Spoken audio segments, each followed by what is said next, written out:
What's up, guys? Hope you have a fantastic week so far. Once again, bring us our Warhammer video. I'll look at the Kin host. Apparently, it's a new Warhammer faction, and I thought it'd be cool to kind of check them out, considering that you guys don't know a lot about it. And if you guys have found my channel so far, you guys know I know very little when it comes to Warhammer. So maybe for the first time, we'll be on the same page here, and I won't feel like a complete idiot.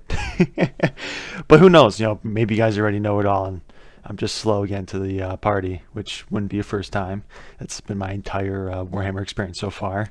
If you guys want to check out the original video, I always highly encourage you. It'll be in the description. If you guys want to check it out, make sure to like and subscribe to them. It's like I say about every creator that does any Warhammer content. Without them, I wouldn't know where to start. So I owe everything I've learned, everything I've done so far to these creators, because without them, I wouldn't know how to actually dive into the lore. So make sure you guys show them some love. I would greatly appreciate it. And if you guys enjoyed the reaction, you guys enjoy my content, make sure you guys like and subscribe. I would also greatly appreciate that. Let's get to it.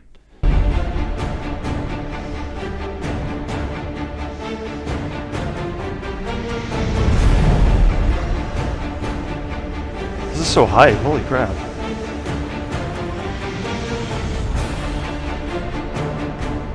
That was such a good intro. Holy moly. That's awesome. The Kin host. I, Votann, I return. It has been so long. Decades. I can scarce remember the corridors I now walk. Searching. I take many a wrong turn. Nothing proves you have been away, and now a stranger in a strange land, as much as that. To be lost when home. But then, although this hold would always be my home, it was not where I dwelt, not in my heart. I was searching for the one being, my brother. All those years ago, The Emperor? before I left, Nah, there's no way. he came to me, my Ironkin brother. We had fought shoulder to shoulder at Beringer 5, the dust fields of Mandrake Majoris, the horrific belt wars against the Greenskins. But I could not settle when we returned.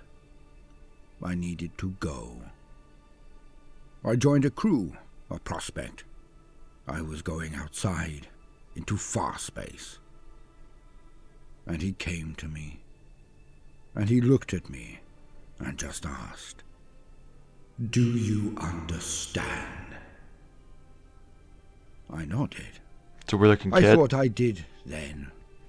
I theatrically exclaimed that I was going to be someone, to do something, to find something that would enrich the Votann and our entire hold, be worthy of song or joining the ancestors. I thought I knew it all then. He merely nodded. His shoulders seemed to slouch slightly, if that was even possible for an Ironkin. But he said nothing more as he watched me leave. And it is before his dwelling that I now stand. The first place I truly wished to see when I came home. I pushed lightly on the chime, and it went off, and swiftly the door opened. I don't know what's going on. He must have seen the ship dock. He knew I had returned. And there he was. He stepped back, beckoning me to enter his hearth, and so I did. Before anything, he intoned the same question. "Do you understand?" I'm a little lost here. I don't know if this guy's gonna go into like the lore of it. I mean, this is cool so far, but I'm sorry I haven't talked too much. I just am trying to understand what's going on here a little bit. I'm a little lost here. Now. I beamed at him as I responded. I thought I did. Now, I merely think I do. Perhaps. Okay. But I now know more than I ever have, and I am willing and eager to learn more. My brother looked at me and intoned, "Perhaps you are more than when you set out. but you are definitely more you. Thank you, says I. Have you changed, my friend? It's cool, like beard. But Or so, mustache, whatever that as is. our way. It's like an answer to But this. yes, I have changed. Well, I return. Yes. But the further question is, why? To speak to the Carl and the Hearthspake, and to pick up invaluable resources. He says, you have come far for a request that could have been sent a distance. Looks like I'm missing something here, I guys. retort, I pay homage to the Spake, to the Carl, and because I had to come home. Resources? Invaluable resources. But now you lead, according to your insignia. Well earned, I hope. Hard earned, brother. Hard earned. As they should be. Always.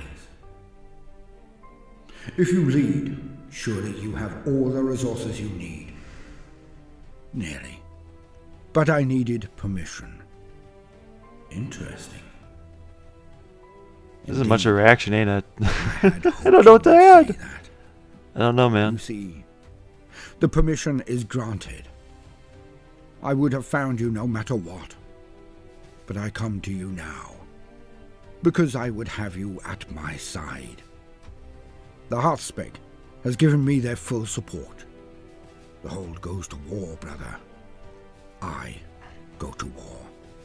And I would have you beside me, as we once were, in the battle line. I will need your solid head to guide me.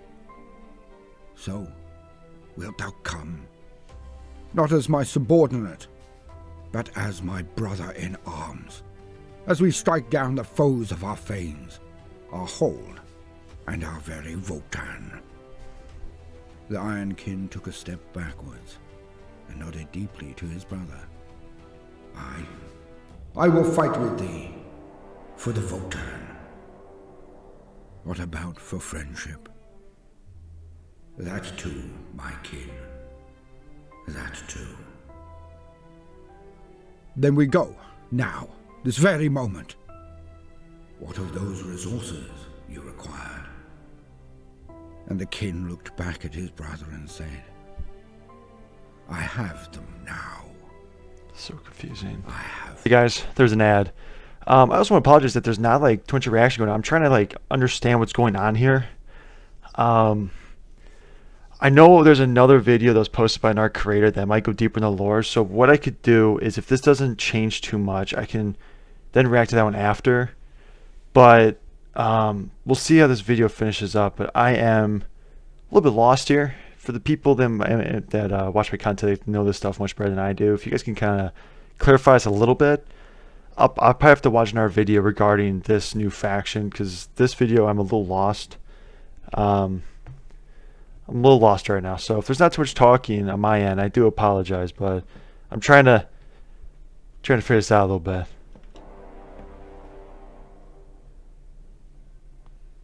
Welcome, gentle listener. I am Voldemort, your faithful servant, and I wish to introduce you. That was all the intro? Oh my gosh. Okay, well, everything I just said 2 seconds ago doesn't mean anything anymore. All right, well, sorry to waste you guys' time with that. Let's get to it. Factions, forces, and faces of the Warhammer 40k setting. The My grim timing is so darkness of the bad. far future, where there is no time. My timing is so bad. Like, you can't make that up how bad my timing is. You can't make it up. It's so bad. I'm over looking confused and like thinking, is this video not going to help me much? And as soon as I say something, and then 2 seconds later, it cuts to the video. Is going to explain it. I just can't. My luck is so bad. And for It's peace, so bad. there is only time. Oh, Don't forget, we have a natural history and mythology channels now. gosh. Links in the description. So go have a shufti. Now, let us proceed. And today, we shall be discussing the kin hosts and their ways of war. Not their weaponry, mind you. We shall cover them more in the days to come. And so, as usual, let us lean on the new existing wisdom. from the First Codex for the Leagues of Votann. To quote: The Kin Host. The assembled military forces of a kindred are known collectively as its kin host, comprising the kindred's mass soldiery, its iron-hard elites, the artillery and war engines of the Forge, along with auxiliaries from groups such as the Hernkin and Chthonians. The kin host is a potent force indeed. A kin host is usually built around a solid core of what the kin call soldiers of the line. The most prevalent of these are the Hearthkin, stoic and dependable bands of soldiers who form the main battle line in combat. Hearthkin are technically citizen soldiers, in that many of them have side trades and interests that they focus on during peacetime.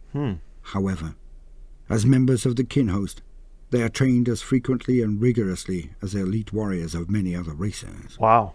As kin do not engage in anything unless they are willing to do it to the best of their abilities, all of this training and dedication sees the Hearthkin boast excellent discipline and prodigious martial skill. Indeed, a trainee warrior may not join a band of Hearthkin until they are able to pass a rigorous series of tests to prove their endurance, marksmanship, aggression, tactical acumen, and courage. It's almost like this is like a real armed force compared to the Imperium, where it's like, oh, you have 2 arms, 2 legs, and a head. Okay, here's this laser gun that looks like it's really good, but it really isn't. So you go die, but you're still helping, but you're not helping because you're just can fodder. And I mean, at least these guys actually give people peacetime. They're not just constantly trying to kill things 24/7. And they actually train their people and don't just throw them in the front line and in front of a wave of orcs.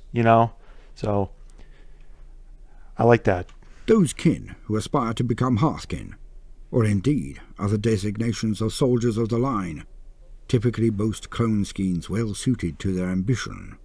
They may be especially resilient, swift of thought and action, able to rapidly heal physical injuries, see in low-light conditions, and so on. It's like a little space As with the Chthonian guilds, sort of. The kin host also invests in augmenting its personnel.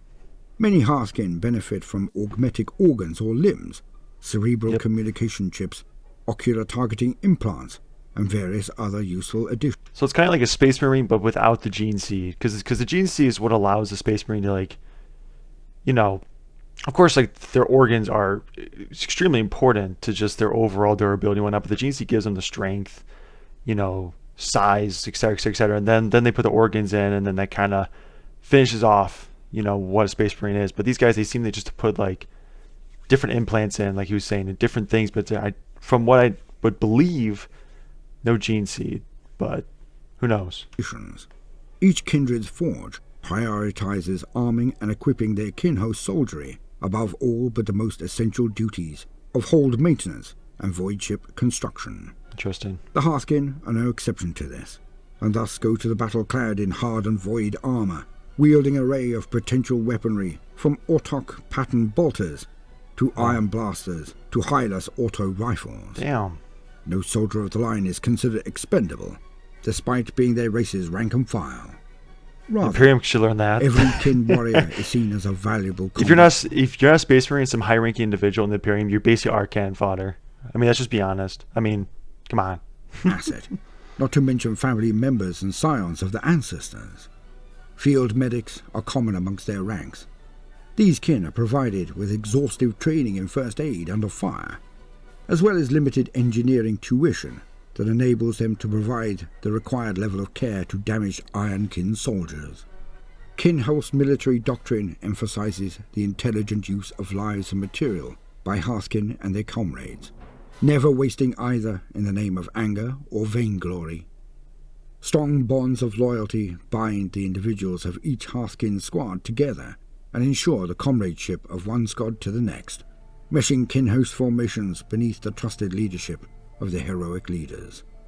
Those soldiers of the line who show sufficient aptitude are given additional training in order to wield specialist weaponry, such as L7 missile launchers or Eta Khan plasma beamers, or to serve their comrades as scanner operatives and communications officers.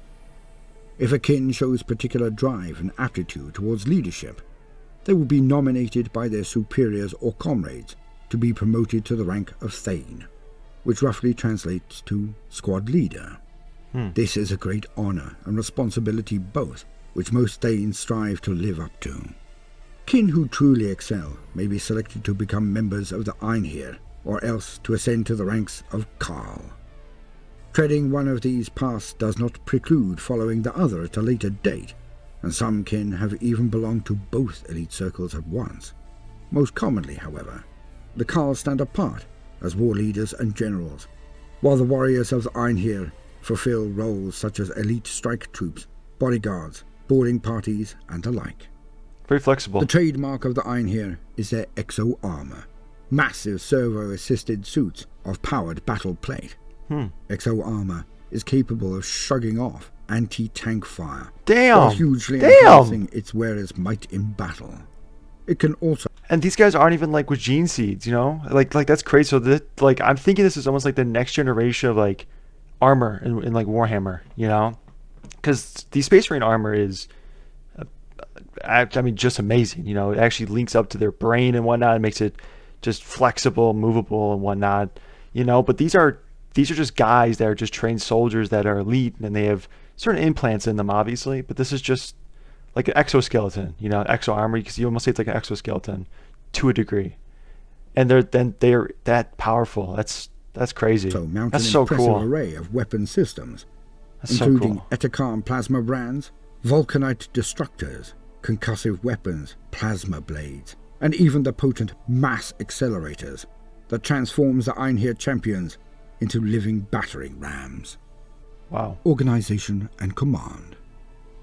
When the kin host mobilizes for war, it is commanded by the kindred's Votannic Council. This body consists of the most senior and respected heroes of the kindred. It often includes the High Carl, the Brockier Forge Master, the kindred's Lord Grimnir, and other senior figures of authority and power, as well as assembled advisors. The Votannic Council is normally gathered only for the grandest conflicts, however, usually when the entire kindred of their hold face direct peril. At other times, portions of the kin host forces may be led to war by smaller gatherings of heroes, such as Carls, Brockier Iron Masters, or living ancestors. So they play it Or like almost even like the Space Marines. Like they're not just going to launch their entire legion unless there's an actual reason to. You know, it's like you're not going to dump all of your elite guys for no reason. You know, so they're playing it the same way basically. It's like don't play your full hand if there's no need to, but if you have to, then it's there. You know. Just a single one of these brave commanders. However large the mobilization of... Sorry about that, guys. I had a phone call. I'm sorry. I know it's like the end of the video, but I had to answer it. So my apologies for the weird break there when it's just getting to the good part. So apologies. combat vehicles, voidcraft, and any attached Hernkin, Chthonians, and the like are organized into one or more oath bands. The size and composition of an oath band is almost endlessly flexible. From a handful of warriors under siege leader such cool armor, to an dude. army of millions, supported by all the machinery of interplanetary warfare. Often, in the face of dire need, an oath band will simply be drawn together from whatever kin forces are available at the time. The one constant of an oath band is that it has an ultimate commander, most often, but not always, a Carl, to whom all its warriors swear an oath of service until such time as the oath band's goals are met or their leader releases them to fight elsewhere. So variable and seemingly ad hoc an organizational structure would be unimaginable for most of the galaxy's races. Thanks to their close subconscious bonds and sense of shared purpose, however, the kin are able to operate in this fashion with little, if any, confusion or difficulty. So if you want to compare it to this in like a real life scenario, it's like, yeah, let's say you're going to go to war, all right? And you're part of like a division or a battalion or whatever.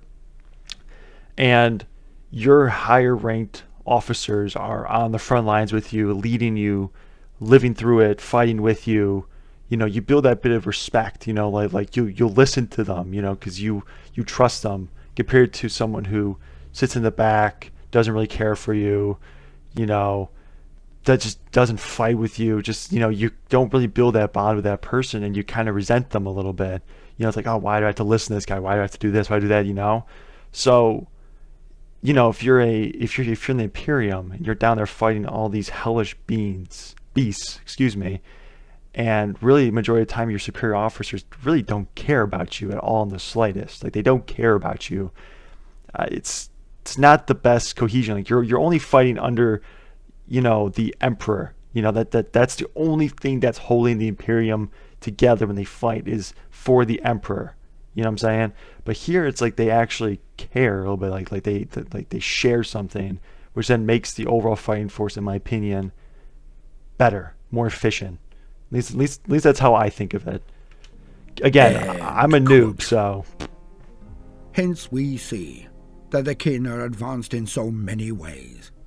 Not just in their use of ancient technologies that would, if known about, elicit an all-out war from the Imperium just to secure them, but also in the way they treat their people.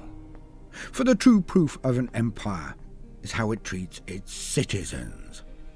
And the kin see each and every one of their warriors as a resource almost beyond compare. Certainly not the waste. And there's another ad. You gotta love YouTube when there are ads, right? Always great timing. Apologies for that. They train and equip their soldiers in a way that shows their import. For none are sent into the fires of battle without the honing and weaponry to make them a real threat, but also so that their chances of survival are the maximum that the hold can provide. Even the rank and file are remembered to be equally important as the leadership, and that they are ancestors of their people.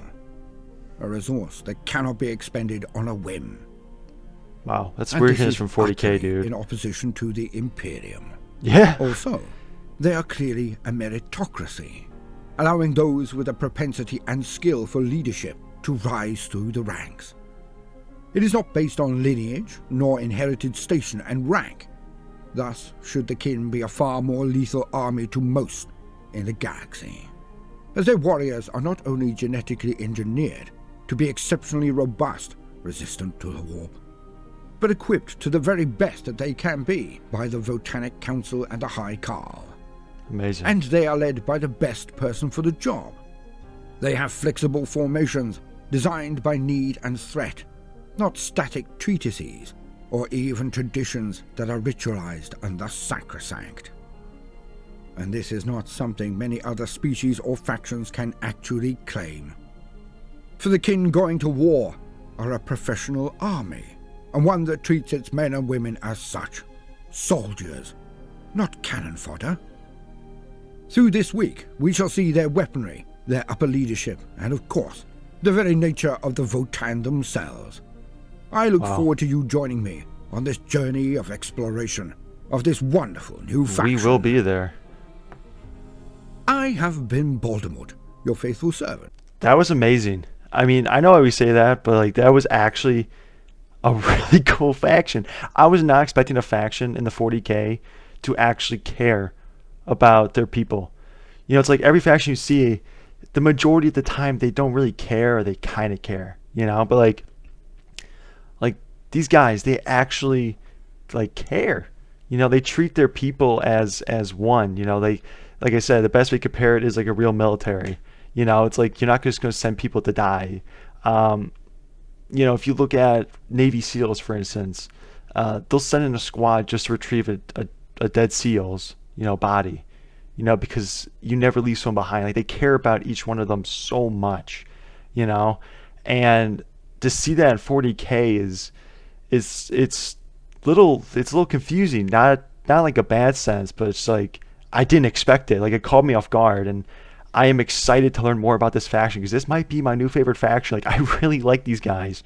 I mean, it is cool. I would like to see how they go up against the Imperium. So the Imperium is, in a sense, like a polar opposite of them in their mindset and how they fight and how they believe and all that. So I'm excited. If you guys are also excited, I'll be doing all the content about this faction on my channel, so you guys want to check that out. I really appreciate it. If you guys like and subscribe, turn on notifications, all that jazz. And of course, the original video, again, will be in the description. Please check it out. This guy did a phenomenal job. Make sure you guys like and sub to him.